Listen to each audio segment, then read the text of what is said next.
Hey guys! Today I'm going to show you how to create a savings spot on Monzo. So let's get started. First, open the Monzo app on your phone. Tap your profile icon at the top left corner.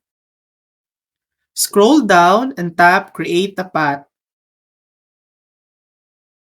Swipe through the info screens, then tap Create Path at the bottom. A pop-up will appear. Tap I understand. Now give your path a name and enter the amount you want to save. Choose whether you want the path to be locked or unlocked. Locked paths can be accessed until a set date. Finally, tap the Create button and you're done.